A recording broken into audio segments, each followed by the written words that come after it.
Good morning, Quest Charter Academy. It's March 31st, and it's time for us to get busy. This is Dr. Jenkins, and I'm going to take us through this PowerPoint today as part of our Beginning Institute Day to share with you all of the things that have been happening while hopefully your family has been getting a little bit of rest and you've been taking care of yourself and each other.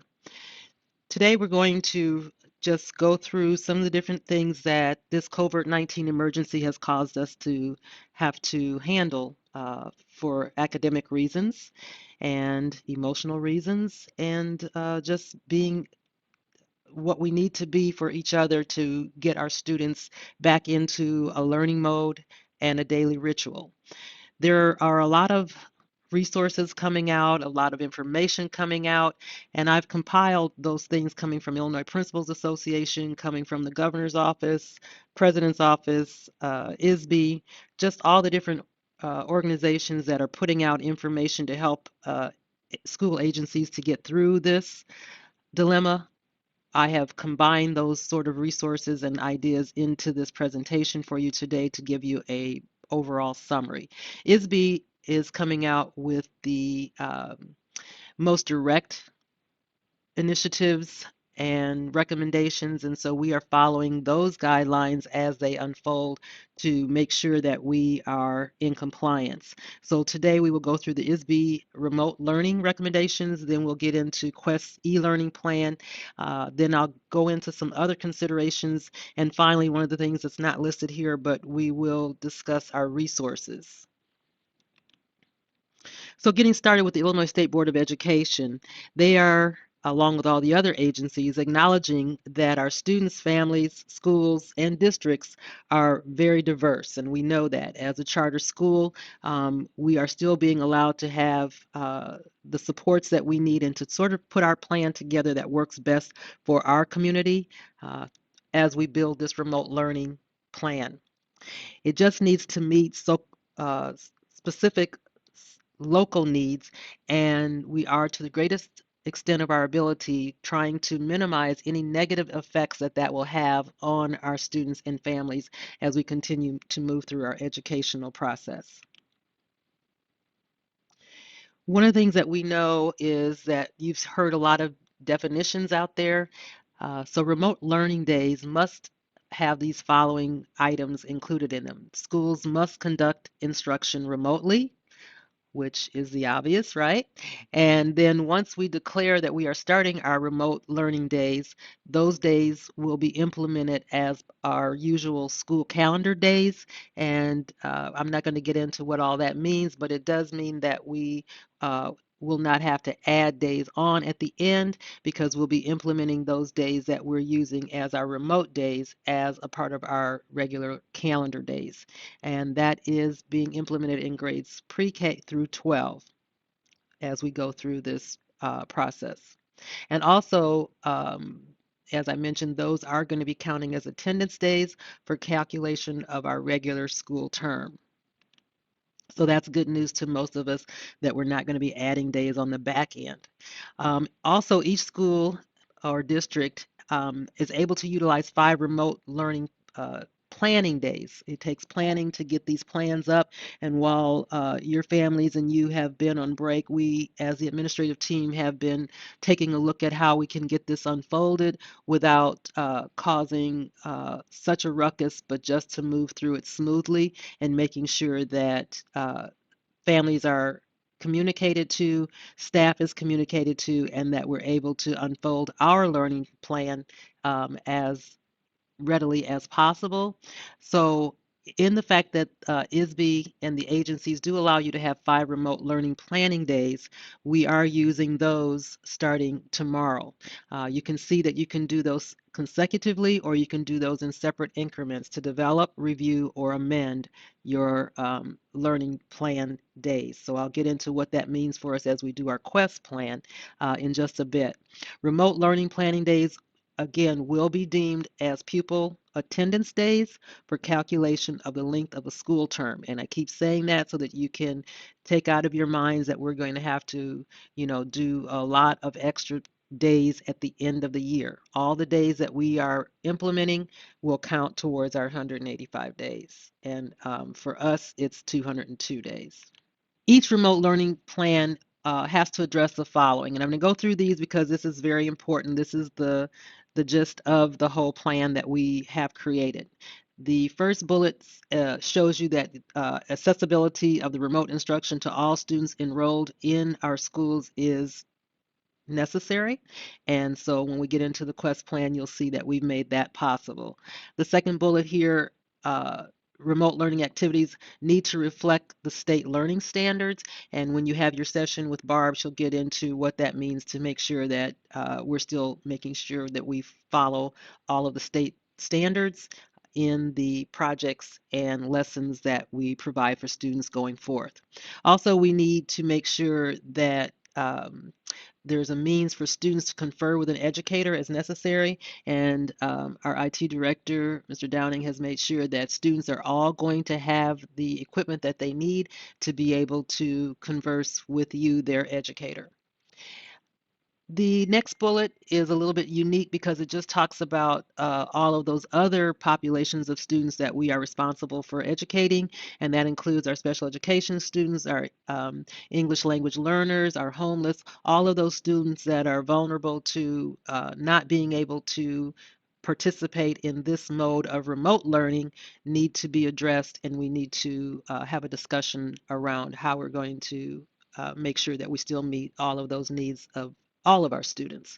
And the last bullet just talks about being able to continue this remote learning until we transition back into being in our buildings and continuing regular education.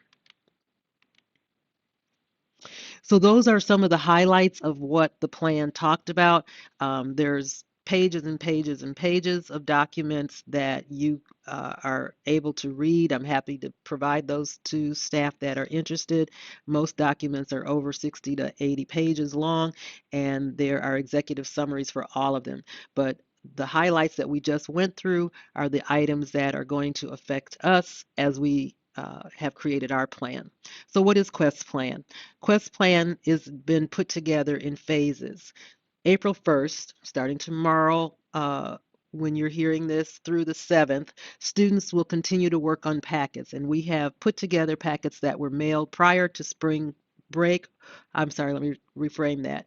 The packets were put together prior to spring break. They are being mailed out this week, and students will be expected to complete those packets um, through April 7th.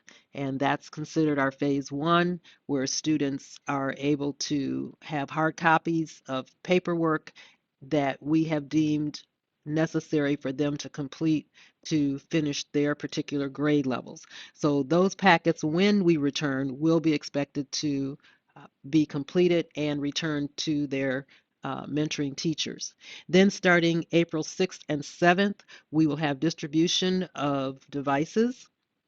There's a whole plan for that distribution of devices, and I'm not going to go through all of that now. I'd like to share that with you in a separate document that we have created. But I can tell you that April the 6th, we will be distributing devices at the middle school, and April 7th, we will distribute devices at the high school. And that time frame will be shared with you in today's sessions as you go through the day.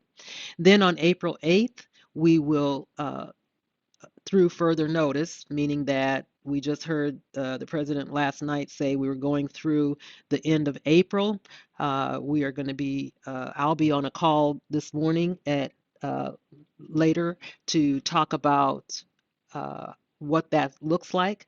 We'll be waiting to hear from our governor and then our mayor, and then I get on superintendent calls every day. So within the next 24 hours, I'm sure we will have what that further notice actually means.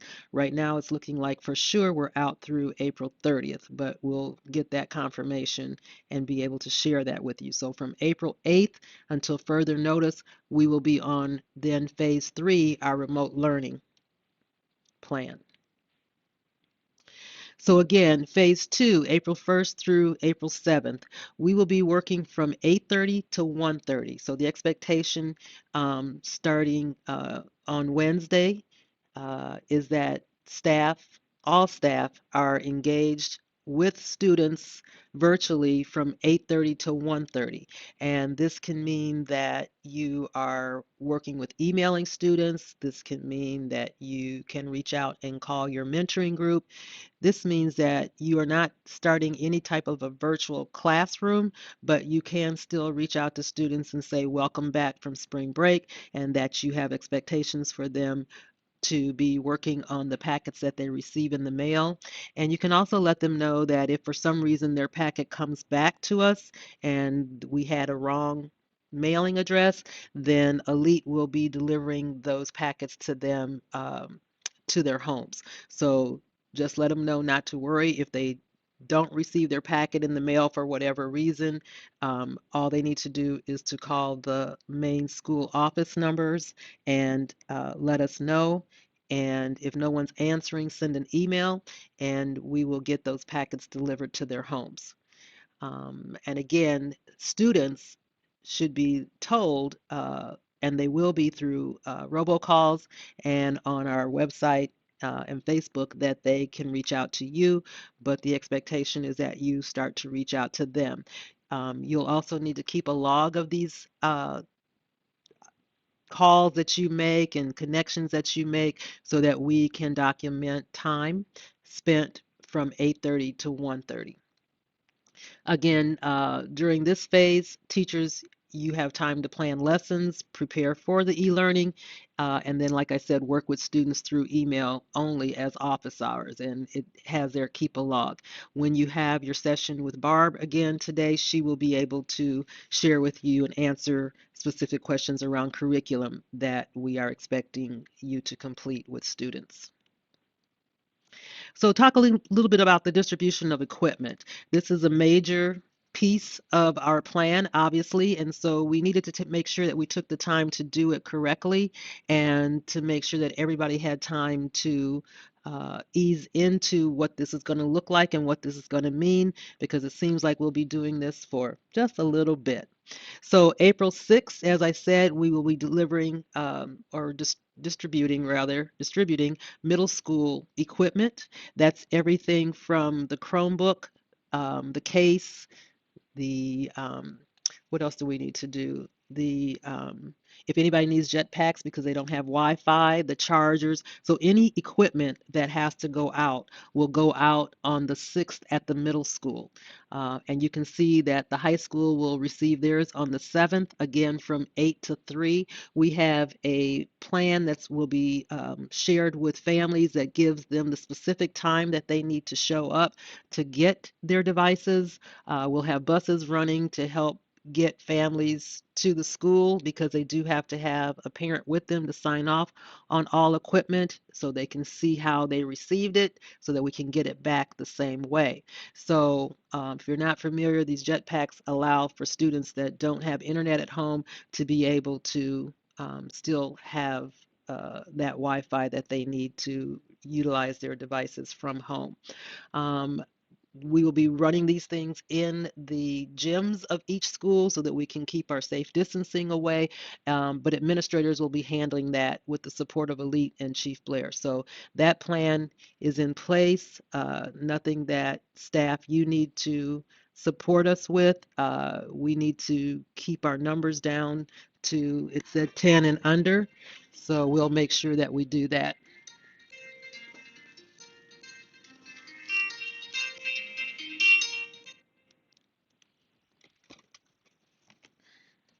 Phase three is the actual remote learning plan.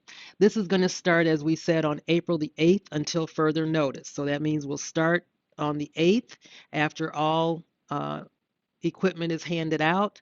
We'll have time for plenty of time on both days for parents to get here, get their equipment for their children. When they come, they can pick up all the equipment they need for every grade level at the middle school. And then if they have students at the high school, they will have to wait till the next day to get their equipment for their high school.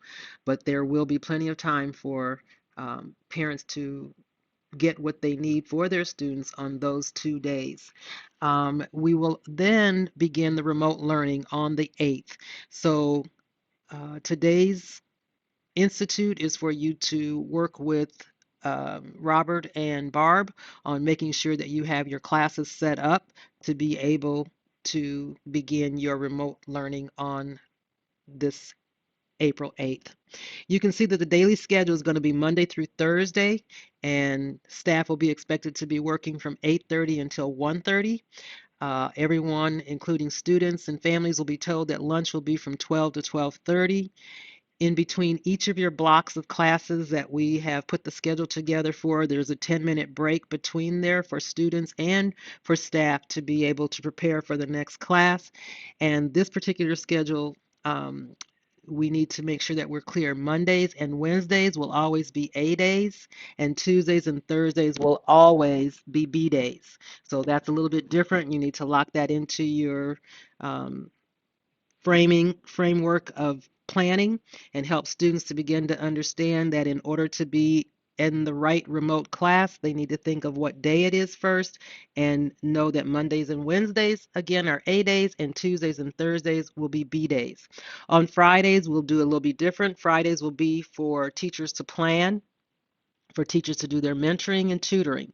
So again, we have a don't have as much of a schedule there because you'll have more leeway with planning your day. The expectation is that you do your mentoring with your children so that you have some type of a phone number for them, or you have an email where you can do the at least 10-minute mentoring per student, um, and help see where they are. Just touch base with them, help them with that social emotional piece, and then to make sure that you are doing your logging for each day on Friday, so that you are able to show again how you've moved student growth forward. You can see at that last bullet that administrators will go over the daily period schedules with you in your sessions today. Again, we've put together a schedule that blocks out either your block 1 through 4 or your core 1, and included the specials and encores teachers in that framing of scheduling as well. So you'll see that in your sessions throughout today and be able to clean up any schedule conflicts that we missed.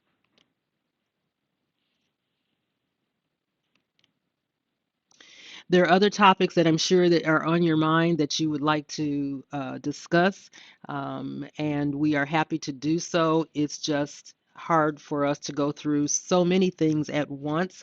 I want you just to be able to absorb the time frames and the dates that we've given you so far, what that means for you to be ready by April the 8th, and to be able to have your lessons ready to go. Make sure that you are taking that practice time today to try out your Meet Google space so that you are able to create your classes, at least your lists. Once you get those lists created, then Mr. Downing will help with getting those on the back end set up to make sure they're ready to run on the 8th, and you'll have plenty of time to check that out before you have to actually implement it. But these topics, I'm sure you had a few minutes to take a look at the list. We're saying that we'll run this plan through the 30th. We'll have time to check in on our next Institute Day, which is happening the 13th, I believe, of April. So you'll get started working with your students, and then we'll have time to see what's working, what's not.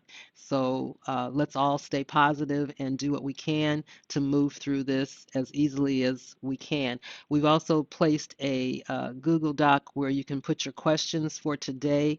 You'll be able to do that. And as those questions come up, we will try to get those answered at the last checkout session at 12:30. We'll be putting answers into your questions that you post throughout the day. You should also know, staff, by now that all state assessments have been suspended for the year, so we are not going to need to take any other state tests at this time. I'm sure you're wondering about specific curriculum. Again, Barb will guide you in that in her session. The one thing that we've talked about is we need to think in terms of what skill sets and what standards do students need to have to be able to be promoted to the next grade, and not necessarily just assignments that we want them to do because that's what we had in mind for them, at the beginning of the year. So again, I really need you to switch gears and think of, if a student is going to be able to move to the next grade, what evidence will you have from the assignments that you provide that they have still met state standards throughout the curriculum that we have? Again, that's going to be the vital thing, and you'll have time throughout the day to talk with departments within your departments to make those determinations, and then to be able to provide Barb that curriculum mapping that you'll do for the next 3 weeks. Grading, we need to be very clear that we should not be as concerned about grading. It cannot harm a child. ISB has told us very clearly that grades are only to support students at this time. So we say, we've had conversations among ourselves. What if students don't log on? What if, what if, what if? Let's just focus on what we can do right now, and we'll have more conversations down the road around what that means when students don't or choose not to. Again, when you're doing your mentoring on Friday and you're giving them calls and you're checking in on them, and you've got someone who's not participating, if you can get to a parent or someone and let us know, then if there's a particular cause that we can work through, we'll be happy to help do so. So for now, grade what you can, especially through Summit. We'll keep working through those projects and checkpoints, and everyone else, please give assignments that, again, support student growth in the state standards. Special education and ELL are always going to be a challenge because, again, we cannot meet with people. So we have to be able to have our special educators working with their regular division teachers as usual, and giving assignments if you need to in your own Google Meet classroom to get some of that chomp time in, if you will. Again, you're expected to be working with your co-teacher and not making this all of a sudden a separate classroom. They are not self-contained students, and so that it should not reflect that they are self-contained students. But as far as getting IEPs and ARDs met and all of those kinds of things that testing requires for these students, we have to wait on more information, which will be forthcoming from ISB. Meals, we will still be providing breakfast and lunch starting on the 1st. And again, we've got a plan for that. I'm not going to go through all of that right now, but students, families are able to still get breakfast and lunch, and we'll get that scheduled information out to you. Again, Elite will be helping with some of that. Our own cafeteria, transportation, bus drivers will be helping with all of those needs for students.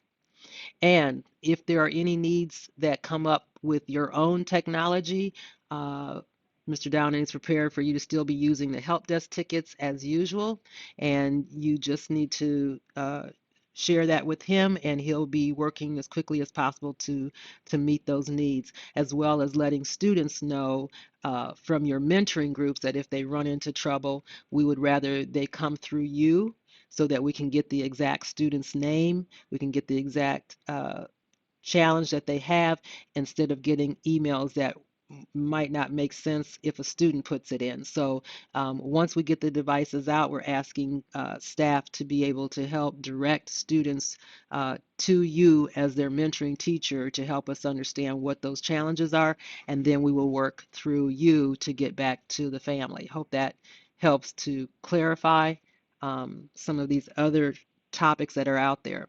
One last thing that's not here that I said I wanted to mention was the resources.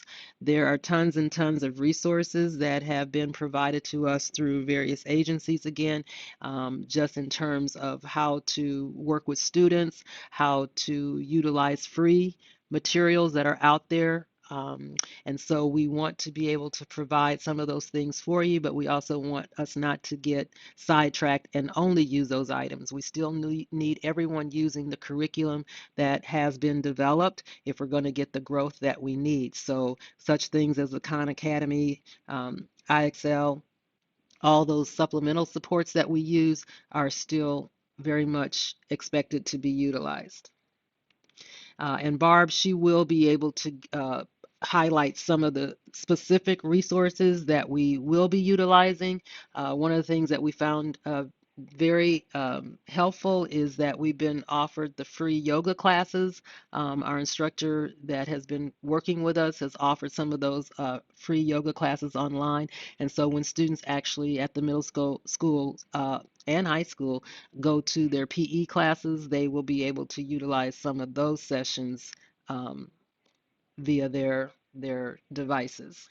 So I'm sure you have questions that need to be addressed, and we will do so, as I said, in our debriefing session at 12:30 today. And the department time that you have, please support each other and help make sure that we clarify any questions through your departments first so that we don't get a repeat of many questions if possible. Feel free to email me directly if you have any concerns or needs, anything that we didn't cover that you have an interest in. Just put it out there in the question document and we will address it.